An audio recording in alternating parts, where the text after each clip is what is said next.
నమస్తే సార్ బాలకోటయ్య గారు. దేశ అత్యున్నత న్యాయస్థానం సుప్రీంకోర్టు వారు దేశం మొత్తంలో ఎవరైతే క్రిమినల్ లేదా ఆర్థికపరమైన కేసులు ఉన్నటువంటి రాజకీయ నాయకులు ఉన్నారో వారి మీద విచారణ అనేది వేగవంతం చేయండి, ప్రతిరోజు విచారణ జరిపి ఈ కేసుల్ని త్వరితగతిన తేల్చండి అని చెప్పేసి మార్గదర్శకాలు అయితే జారీ చేయడం జరిగింది. ఇందులో భాగంగా మన రాష్ట్రానికి వచ్చేసరికి రాష్ట్ర మాజీ ముఖ్యమంత్రి పులివెందుల ఎమ్మెల్యే జగన్మోహన్ రెడ్డి గారి మీద ఉన్నటువంటి అనేకమైనటువంటి కేసులన్నీ కూడా మీకు తెలిసే ఉంటుంది.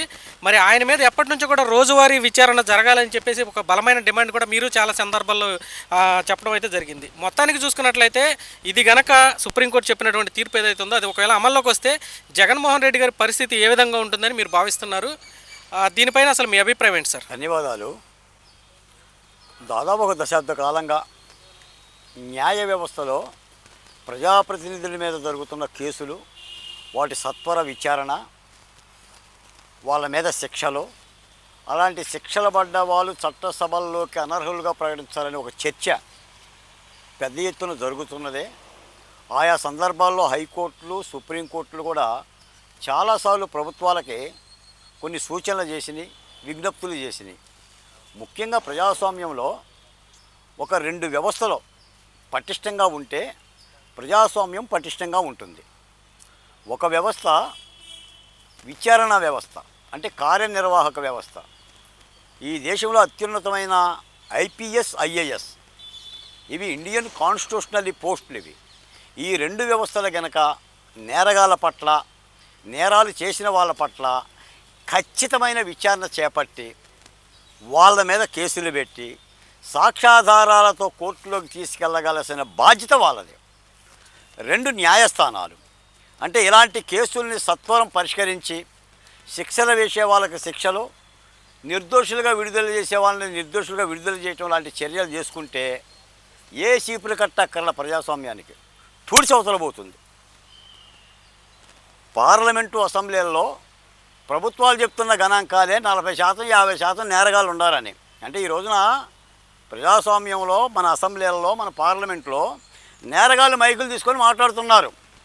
అత్యాచారం చేసినోడు, హత్య చేసినోడు, లేదా అల్లిబిల్లి కంపెనీలు పెట్టుకుని కోట్ల రూపాయలకు ఎగ్గొట్టినోడు ఆడొచ్చేసేసి మైకులు తీసుకొని మాట్లాడుతుంటే ప్రజాస్వామ్యం గురించి మన కాలిఫర్ పువ్వులు పెట్టుకొని చెవుల్లో వింటున్నారు ప్రజలు.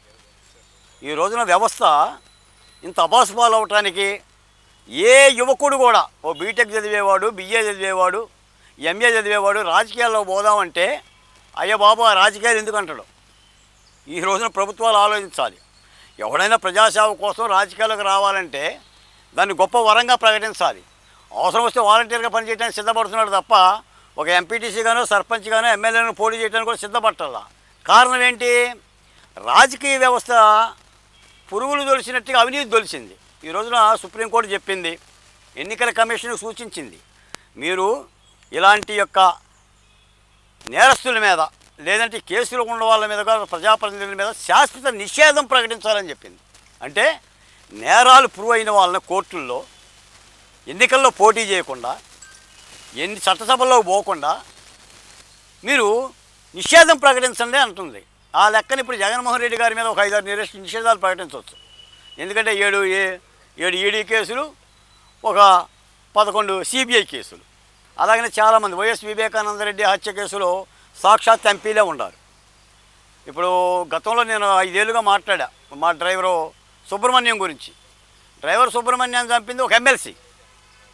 అంటే చంపేసి శవాన్ని కారులో వేసుకొని డోర్ డెలివరీ చేసిండు. మరి ఇప్పుడు ఆయన ఎక్కడున్నాడు? శాసనమండలిలో ఆయన ప్రసంగాలు చెప్తుంటే వినాల్సి వస్తుంది. ఆయన్ని జగన్మోహన్ రెడ్డి గారు పక్కన వేసుకొని తిప్పుకోవాల్సి వస్తుంది. కాబట్టి తప్పనిసరిగా సుప్రీంకోర్టు ఇచ్చిన ఈ సూచనలు కనుక అమలు జరపాల్సిన అవసరం అయితే కేంద్ర ప్రభుత్వం మీద, రాష్ట్ర ప్రభుత్వాల మీద ఉంది. మరి ఆ దిశగా అడుగులేస్తే వ్యవస్థకు మంచి జరుగుతుంది. లేకపోతే ఏమవుతుంది? ఇప్పటికే 40% నేరగాలు చట్టసభలో ఉండాలని చెప్పిన కోర్టులే అభిప్రాయపడుతుంది. ఈరోజు మీరు చూడండి, సాధారణమైనోడేమో 10 నిమిషాలు అరెస్ట్ అవుతున్నాడు. కాస్త రాజకీయ పలుకుబడి కలిగినోడు, ఎమ్మెల్యే అయినోడు, ఎంపీ అయినోడు, వాడు గుమ్మం దగ్గర పోలీసులు వెళ్ళటానికి కూరిపట్లు పడుతున్నారు. వివేకానంద రెడ్డి హత్య కేసులో కూడా వైఎస్ అవినాష్ రెడ్డిని అరెస్ట్ చేయడానికి వెళ్ళిన సిబిఐ కర్నూలు వెళ్ళి అరెస్ట్ చేయడానికి వెళ్తే అక్కడ ఎస్పీ గారు మేము అరెస్ట్ చేయమని చెప్తే సాక్షాత్ సిబిఐ కుక్కపిల్లలా కాలు పైకెత్తింది, వెనుదిరిగి వచ్చింది. మరి సంకేతాలు దేనికి పోతాయి?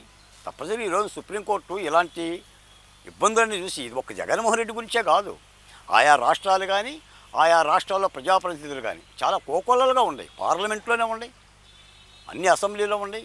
మరి ఈ విధమైన ప్రక్షాళన కనుక జరిగితే మరి వ్యవస్థ బాగుపడుతుంది. కాబట్టి సుప్రీంకోర్టు ఆ సూచనలు చేసింది. ఇప్పుడు ఎన్నికల కమిషన్ దృష్టి పెట్టాలి.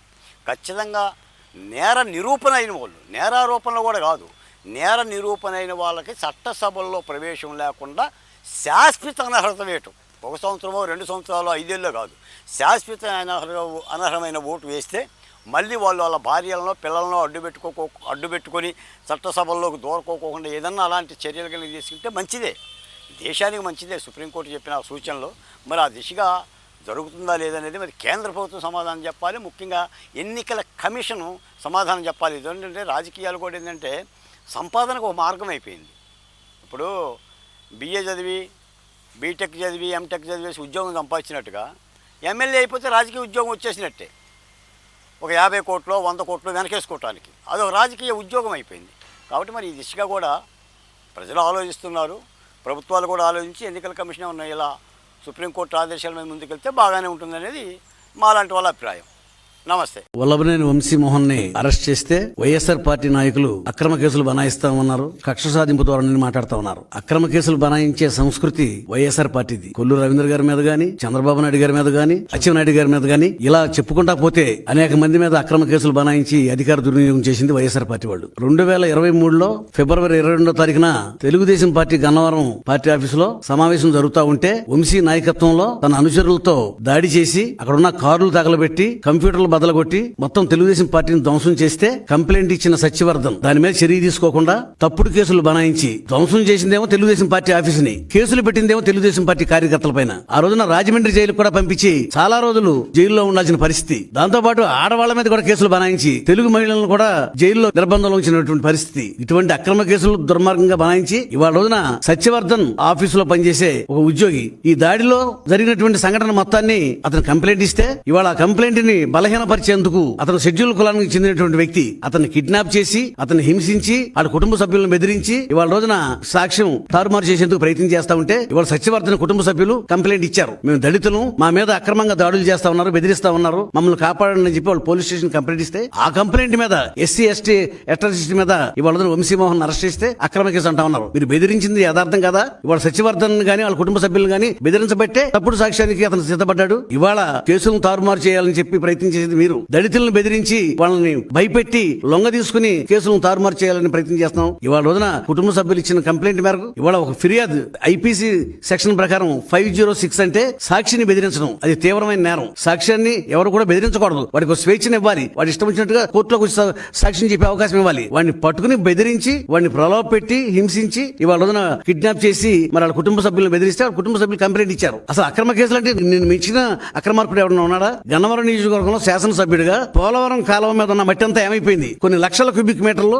అమ్మేసుకున్నావు. బ్రహ్మలింగం చెరువులో మొత్తం అంతా మట్టి అంతా కలిపి అమ్మేసుకున్నావు. ఇవాళ అక్రమంగా లేఅవుట్లు వేశావు. ఆఖరికి ఎయిర్పోర్ట్ భూములు కూడా వదలకుండా తొలిపారేశావు. ఇవాళ నకిలీ పట్టాలు ఇచ్చి ప్రజలను మోసం చేశావు. చెప్పుకుంటా పోతే నీ దుర్మార్గాలకు అంతులేదు. ఇవాళ కేసుని బలహీనపరిచేందుకు ఇవాళ సత్యవర్ధన్ మీద అక్రమంగా నువ్వు దాడి చేసి దళితుడి మీద నువ్వు తీవ్రంగా దాడి చేస్తే వాళ్ళ కుటుంబ సభ్యుల రక్షణ కోసం పోలీస్ స్టేషన్ కంప్లైంట్ ఇచ్చారు. దాని మీద చర్య తీసుకున్నారు. దీనికి ఎందుకు వైఎస్ఆర్ పార్టీ నాయకులు గగ్గోలు పెడతారు?